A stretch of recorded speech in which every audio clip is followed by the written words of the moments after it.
It takes its name from the Roman god of war, a distant, rusty orb in the night sky, a source of rampant speculation for centuries. Could it be home to a rival civilization? Is there really a face on its surface? This intriguing planetary neighbor still captivates us. And as both a potential base for future colonization and the keeper of 4-billion-year-old biological secrets, Mars, the red planet, may hold the keys to both our future and our past.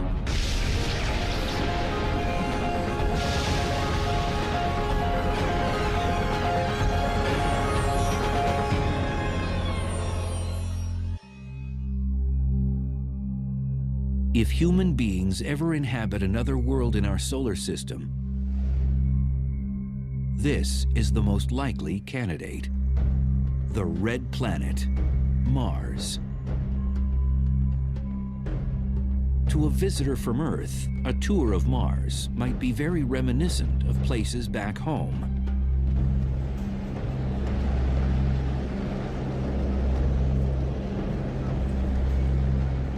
Places like Southern California's Mojave Desert,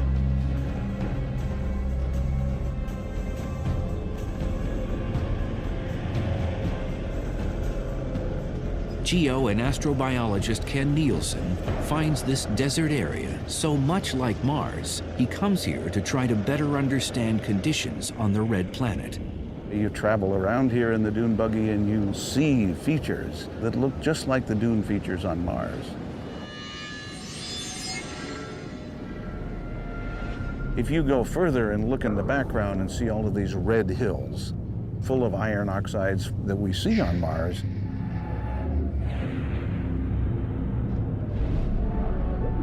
Mars is filled with iron, and its oxidized iron basically rust, turns into dust particles. And in addition to the beautiful dunes, you have this red atmosphere, sometimes red all over the surface of the planet. Huge dust storms. They don't call it the red planet for nothing. But while much of the Martian terrain is similar to Earth, some geological features dwarf any of their kind on our home planet.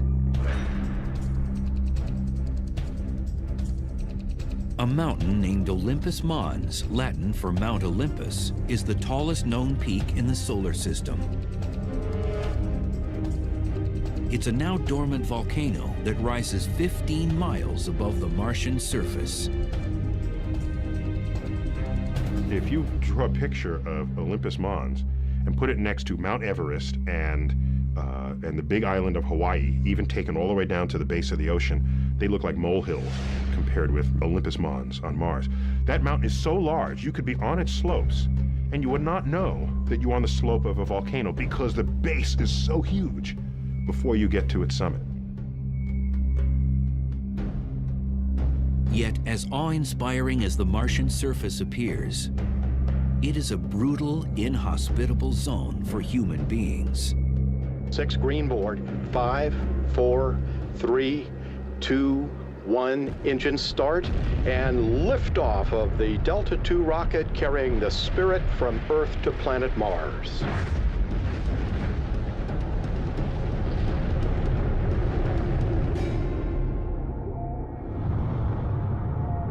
It's cold, it's dry, it's desolate.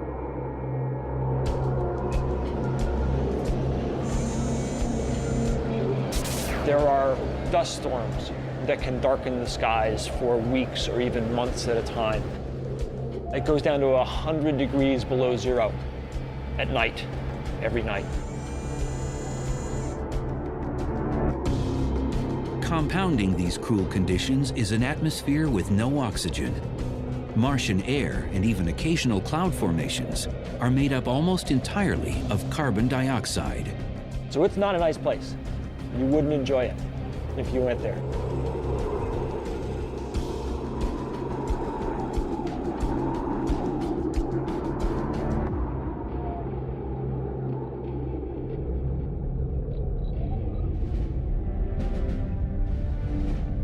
Mars is small relative to the Earth, only about half the size of our planet. And its distance from us is never less than 34 million miles. It appears as nothing more than a tiny red orb in our night sky. Even so, Mars has captivated humankind for centuries.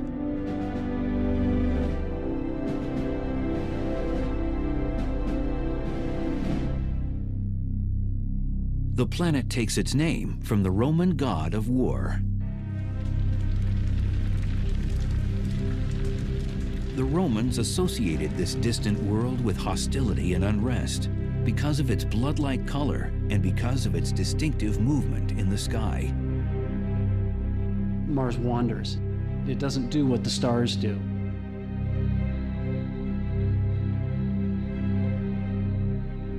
The red planet occasionally appears to be moving backward across the sky, a behavior that confounded observers for centuries. But in 1514, close study of this planetary movement led Polish astronomer Nicholas Copernicus to a revolutionary understanding of the solar system. For much of recorded history, people thought that Earth was at the center of the universe. So along comes Copernicus, and he says, no, maybe the Earth isn't at the center of the universe.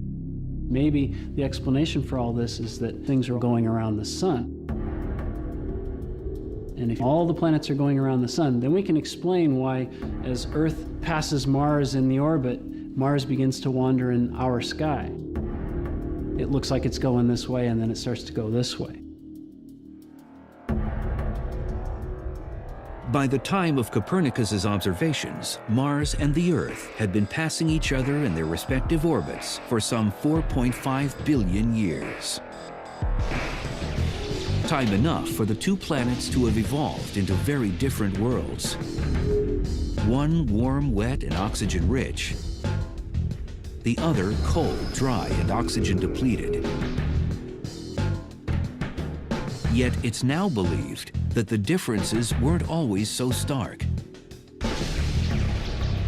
Scientists today think that Mars was once warm enough for large amounts of liquid water to flow across its surface.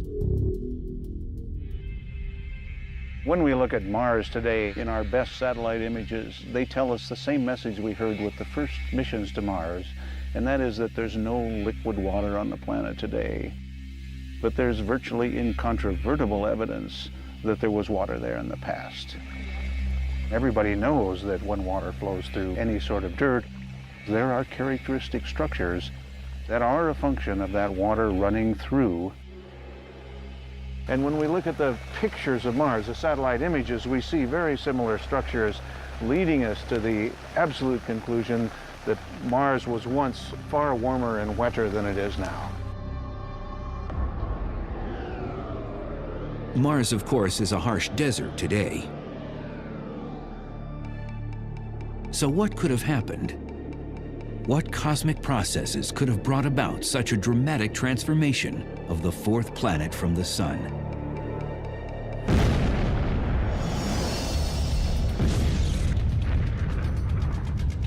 The story begins with the origin of the solar system. Somewhere in the range of 4.5 billion years ago, our solar system sprang from a supernova, a stellar explosion emitting a swirling mass of molecular particles and gases. This swirling mass, or nebula, began to cool, and as it did, it condensed and separated into rings of particles. These particles began to accrete, or gradually clump together to form planets. The accretion process creates heat, and heavier particles sink to the center of the accumulating mass. So Mars eventually formed a molten iron core. This churning molten core generated a powerful magnetic field. The field projected outward, surrounding Mars like a protective shield, blocking harmful emissions from the Sun.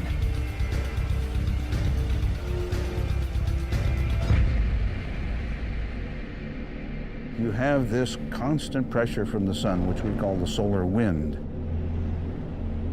The solar wind's made up of protons, electrons, cosmic rays, all of these kinds of charged particles that could ionize the atmosphere, as we call sputter it away. But eventually, Mars lost its protective shield and most of its atmosphere. The moment the accretion process ended, the planet began to cool.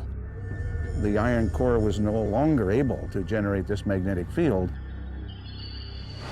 and then the solar wind started pounding the surface of Mars. That's a scenario that a lot of people believe.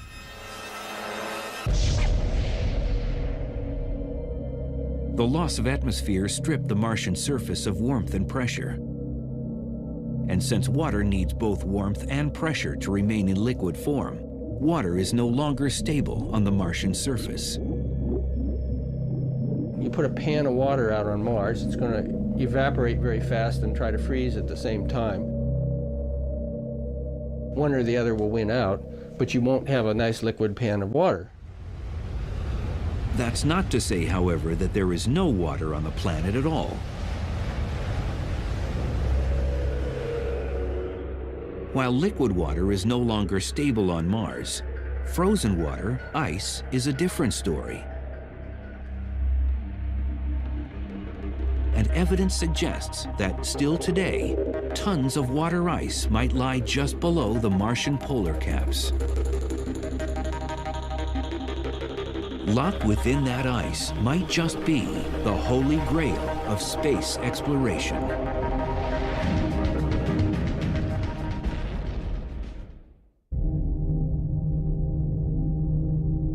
They are visible through simple telescopes on Earth. And they are unquestionably the first planetary features noticeable during an approach to Mars through space. The Martian polar caps, mysterious snowy white ice swirls sheathing the top and bottom of the red planet. It's actually what we call dry ice, frozen carbon dioxide. The atmosphere is very thin and it's nearly all carbon dioxide. So when it gets very cold, what condenses out is carbon dioxide snow, carbon dioxide ice. But while the white caps are certainly a colorful planetary feature, it's not the frozen concentrations of CO2 themselves that are of most interest to scientists. It's what's thought to be hidden beneath the polar caps that could have massive significance. Lurking just below the topsoil may be millions of tons of frozen water. Water ice, hidden from view, appears to radiate out hundreds of miles in all directions from the poles. And leading scientists think it could be the residue of once vast oceans. Likely the water is now frozen in a kind of permafrost beneath the surface. But maybe there are pressures and temperatures in various areas of Mars that have liquefied the ice and created perhaps aquifers.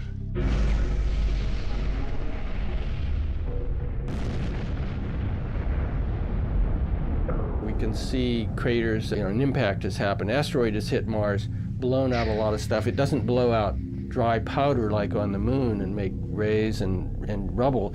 It throws out kind of a muddy slurry of stuff. So the conclusion is that you're actually impacting into ice like northern Canada, permafrost layers, tundra kind of stuff. Orbiting spacecraft have picked up strong indicators for the existence of water ice at the Martian poles. Remote measurements of soil composition have detected high levels of hydrogen. Water, of course, is 1 part oxygen and 2 parts hydrogen, so the possibility of ice hiding below the surface in those areas is overwhelming. But while strong evidence of ice at the Martian poles may be relatively new, speculation that water existed there became common more than a century ago. And its implication that intelligent life could also exist on the red planet elicited widespread anxiety on Earth for much of the first half of the 20th century. astronomers pointed the first telescopes toward Mars in 1610. As spyglass technology steadily improved, the blurred image of the red planet drew ever closer to the eyes of earthly observers.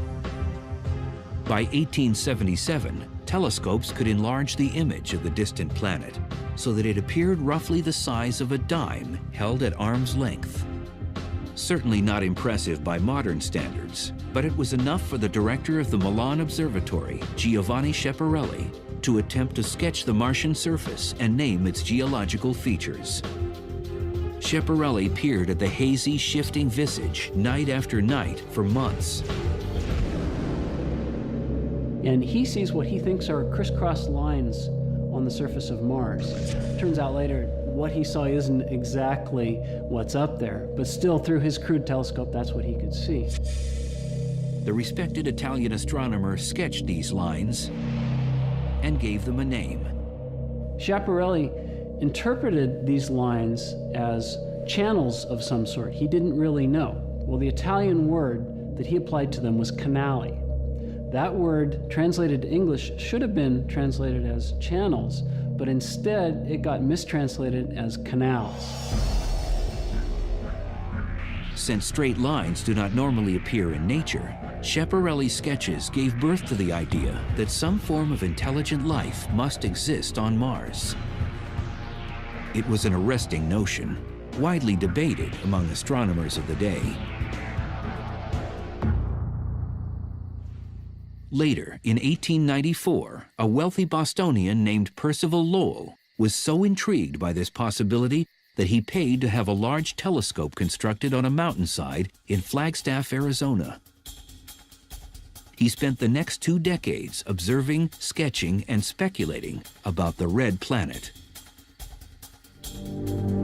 He convinced himself that he was seeing networks of straight lines on Mars, which he thought were canals. What was the big news of the day? The Panama Canal. That's what great planetary civilizations do. They build canals.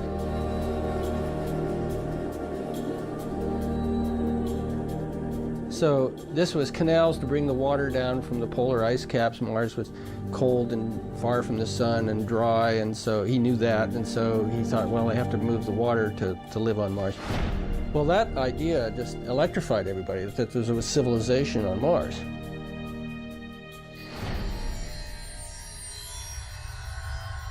Against this backdrop, on Halloween night 1938, a young actor named Orson Welles broadcasted a dramatization of War of the Worlds, a novella by British author H.G. Wells, in which sinister Martians land on Earth and wreak havoc. We now return you to Carl Phillips at Grover's Mill. Ladies and gentlemen, here I am. Wait a minute, something's happening.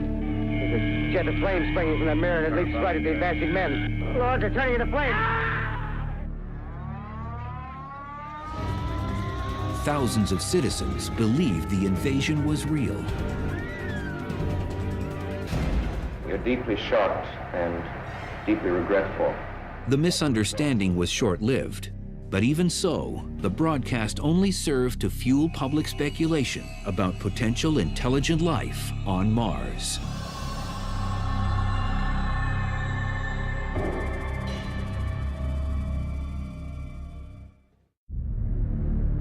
Mars, it had intrigued humankind for thousands of years. And in the mid-20th century, humans finally got a closer look at the mysterious planet.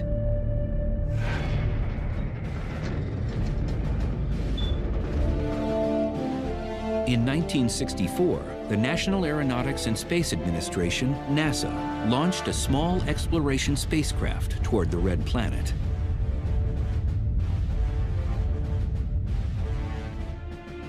Its name was Mariner 4. It had a television camera, and its mission was to fly past Mars and send back pictures. It could only make one pass.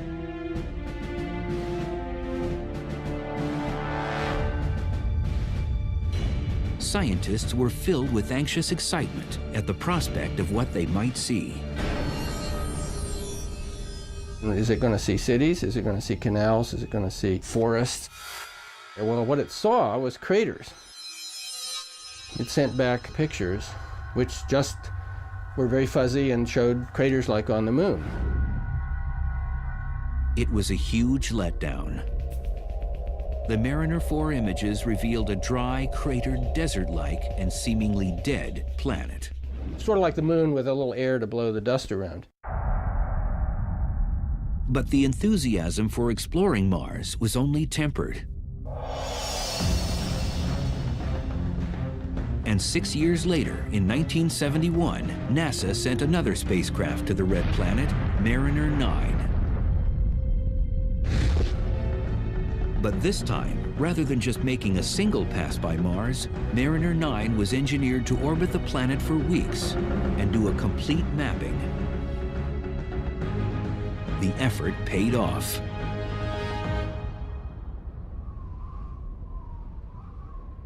After waiting out a planet-wide dust storm, Mariner 9 started returning spectacular images.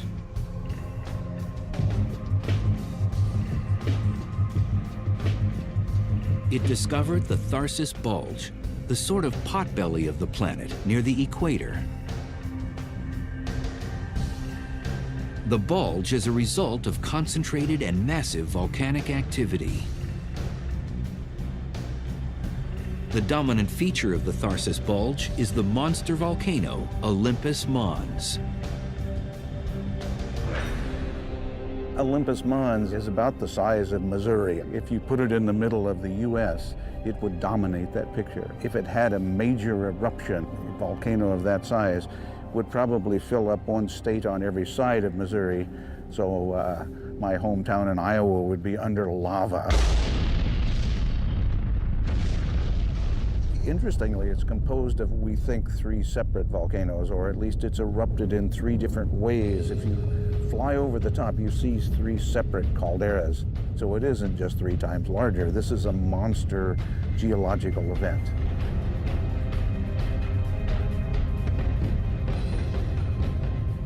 But in fact, if you were on the edge, the slope is so gradual and the peak is more than 100 miles away that you would know that it was a volcano. It's that massive. And Olympus Mons is not alone.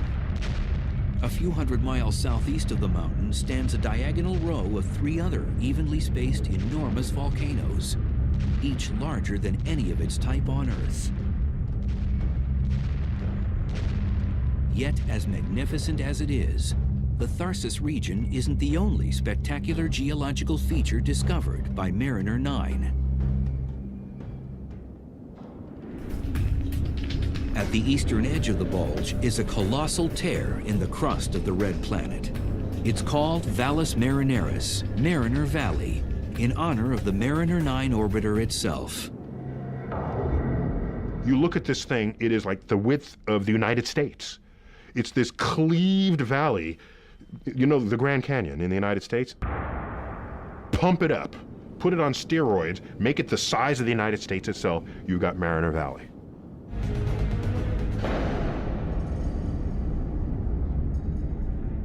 The geological mechanism that caused this immense rupture in the Martian surface is yet a mystery. Scientists can only speculate. One mechanism which I like is that there's a place called the Tharsis Bulge not far away, in which so much lava and other things have accumulated that it's felt it could put a giant torque on the surface of Mars and pull this apart like a zipper.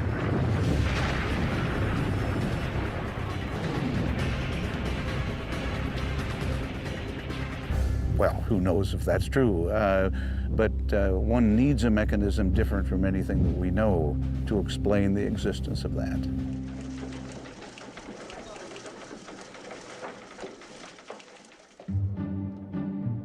With the stunning success of Mariner 9, the next logical step for NASA was to land a spacecraft on the actual surface of Mars. Scientists were eager to test rock and soil samples for signs of life.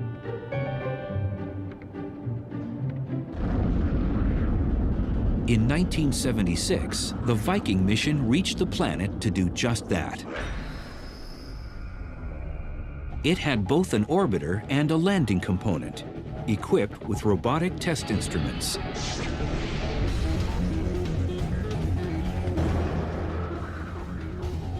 and we get right down on the surface and we scoop up some soil and we don't find a thing. Mars looks like a cold, dry, dead place.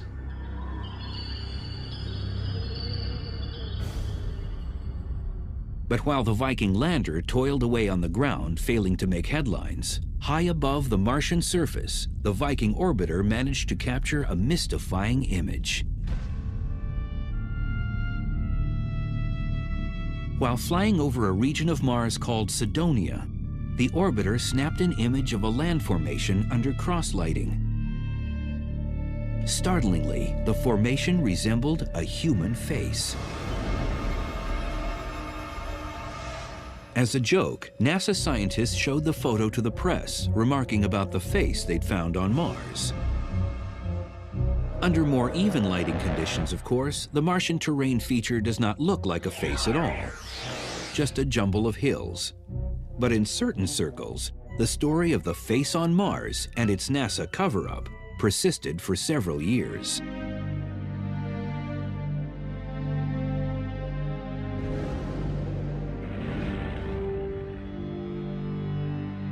True Mars enthusiasts, on the other hand, faced a more sober reality following the Viking mission.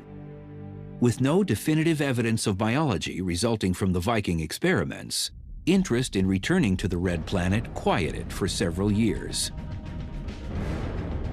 Then, in 1984, a young scientist on an expedition in Antarctica made a discovery that ultimately infused new energy and hope into the quest to uncover life on Mars.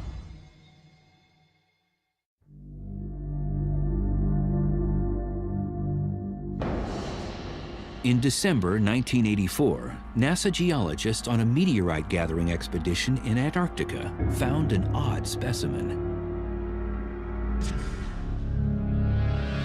A meteorite with an unusual color, a sort of green hue.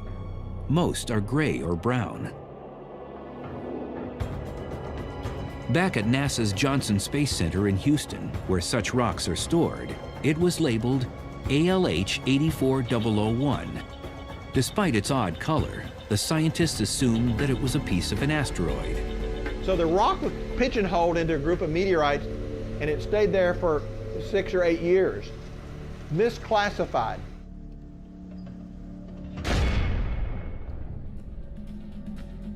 Then, in the early 1990s, an analyst researching asteroids placed a piece of ALH 84001 under an electron microscope. He soon realized he was not looking at a normal meteorite. He was looking at a piece of Mars. The rock had characteristics that matched another Martian meteorite found in 1979. More scientists began studying this sample, and they were astonished when they eventually found what looked like carbon globules. Carbon, at least on Earth, is the primary building block of life. Senior scientist David McKay headed up the research group. My imagination was ignited by the carbonates. And I said, hey, these carbonates are really strange looking. How do they form? Let's look at those. Closer scrutiny of the rock sample brought even more startling discoveries. The kind of chemistry that went on in those globules is associated with life on Earth. At least one scanning electron microscope image revealed a structure that looked suspiciously organic, almost like a worm. Could it be a trace of primitive Martian biology? I think that worm is biologic. Whether it's a complete fossil of bacterium is problematical. It could be a part of a bacterium. It could be a section of one, but it's biologic in my view.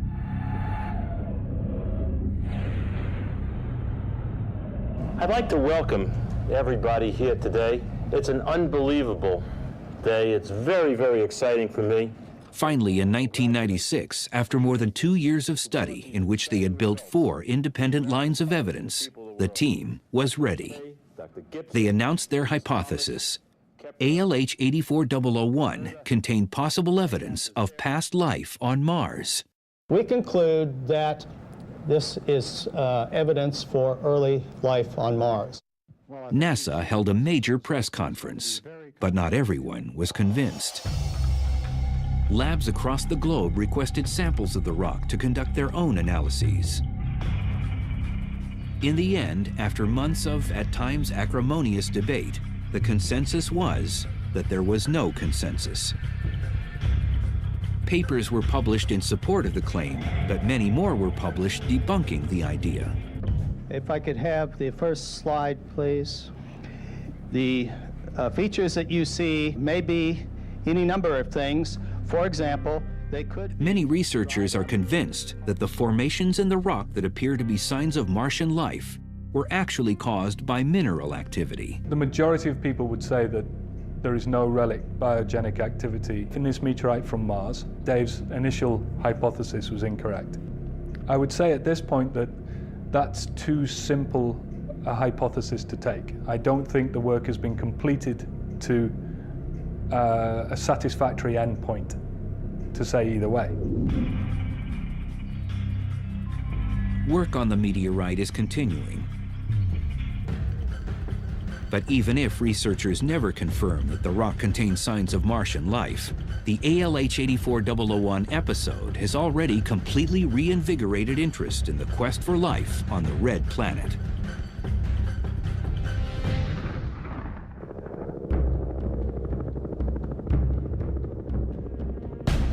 Ironically, the new push to find life on Mars has often led scientists yet again to the continent of Antarctica.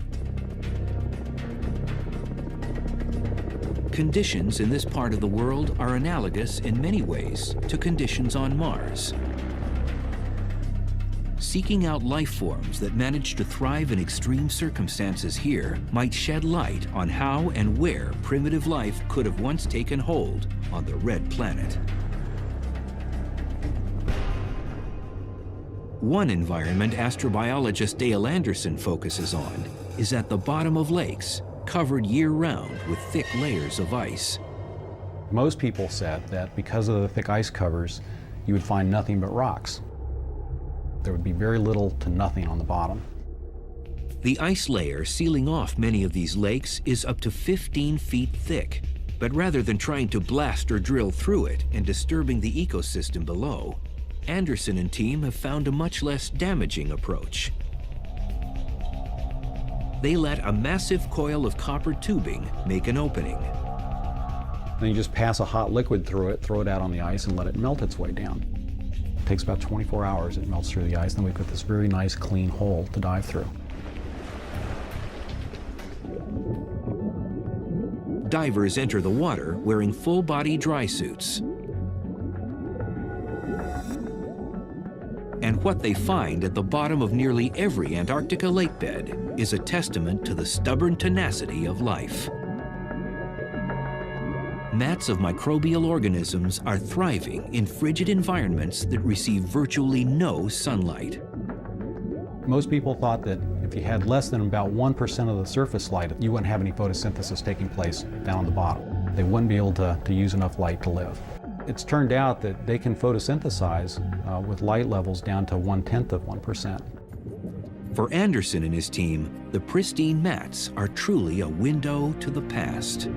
There are no higher organisms, no fish, no insects, no animals creeping through it. So these microbial communities have the opportunity to grow by themselves without interference from other animals or plants. And that gives them the opportunity to grow in very special ways. Is it possible that a similar form of microbial life could still reside somewhere beneath the frozen surface of Mars? Especially at the hydrogen-rich poles? Anderson and scientists like him believe it is worth investigating.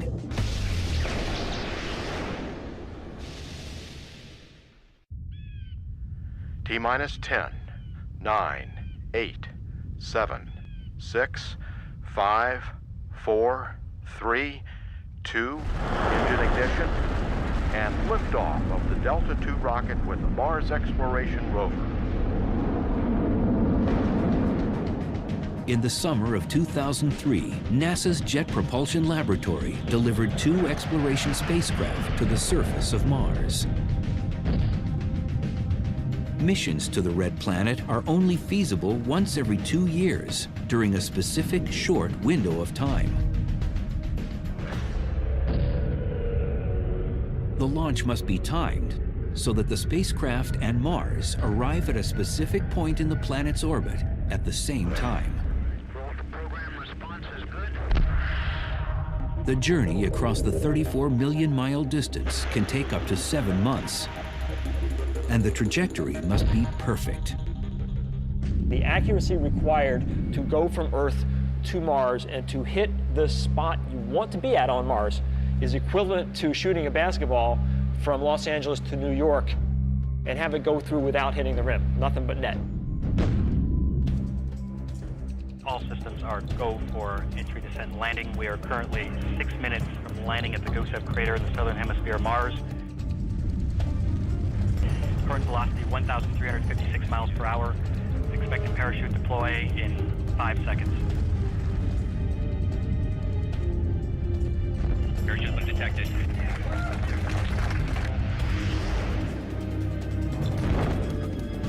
Expected retro rocket ignition on my mark.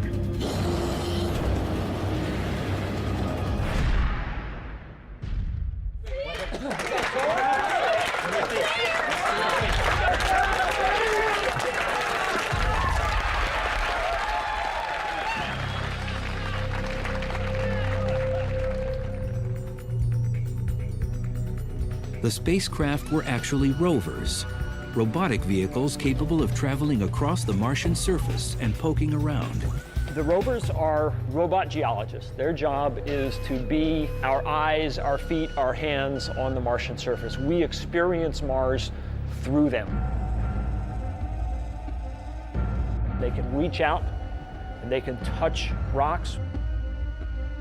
There's this device called the RAT, R-A-T, the rock abrasion tool, which is a diamond tip grinding tool that we can use to grind into the interior of a rock, and so we can actually get a window inside the rock.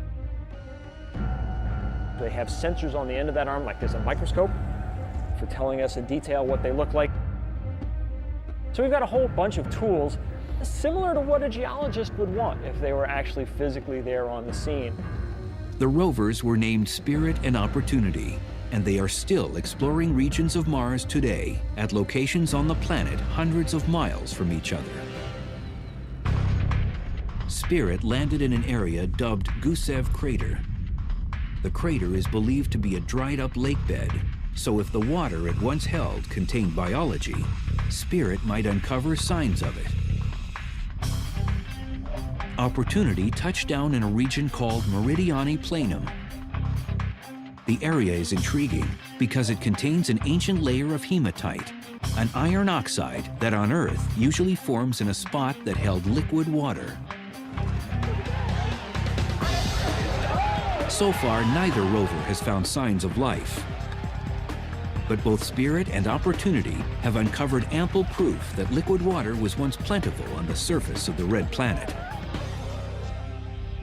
We've seen places where water soaked the rocks beneath the surface. We've seen places where water came to the surface and flowed over the Martian surface, creating little ripples that are still preserved in the rocks billions of years later. But neither rover is close enough to the tundra-like Martian poles to uncover actual frozen H2O. That is the primary goal of a new mission to Mars, launched in the summer of 2007. This mission is dubbed Phoenix, and its plan is to place a stationary lander in the region of the Martian North Pole. The lander has a sturdy robotic arm equipped with a scoop. Phoenix will excavate the polar soil. Dr. Peter Smith of the University of Arizona heads up the project. Our entire scientific mission is about understanding the properties of the soil and its interaction with the ice, and the properties of the ice and the ice interaction with the atmosphere. We have only one way to study it, and that's by using our robotic arm as our backhoe, if you like, that's going to dig a little trench and provide samples of both soil and hopefully wet soil, if we can find it, and ice. And we will analyze those samples with instruments on the deck of our spacecraft. The lander will beam signals back from the Martian surface, reporting the results of the remote soil and ice analyses.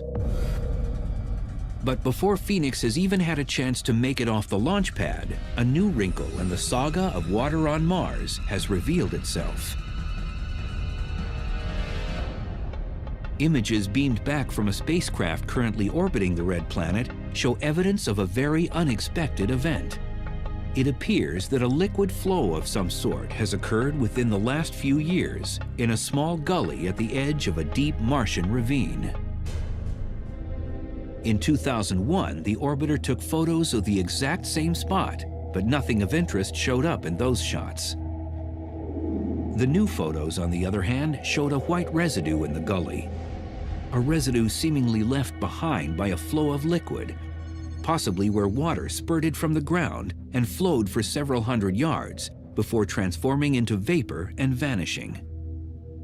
Scientists do not yet understand what might have caused such a flow, but many suspect that it's a result of some form of internal heat the planet must still contain. Clearly, it's a planet that's been volcanically active. And all of us are very hopeful that some places on Mars we could find hydrothermal vents. And not just because we want liquid water, but because the liquid water implies that this might be an environment that life could develop or be maintained. It is, of course, all about the search for life.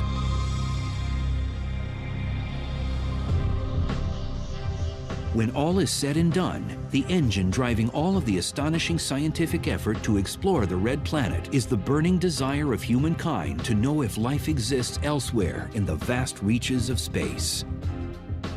I think humans have, since the dawn of consciousness, wondered why they're here, and wondered what's up there, and wondered if there's more. And answering that question will sort of put us in some kind of perspective. It'll tell us what our place is in the universe to some extent. Finding life on Mars could also help us understand the origins of life on our own planet. And there could actually be, in the case of Mars and Earth, a significant connection. You know, if Mars developed life itself, maybe the conditions were right on Mars, but they weren't right on Earth. But yet Mars seeded our planet. Perhaps through meteoritic collisions, pieces of Mars arrived on Earth.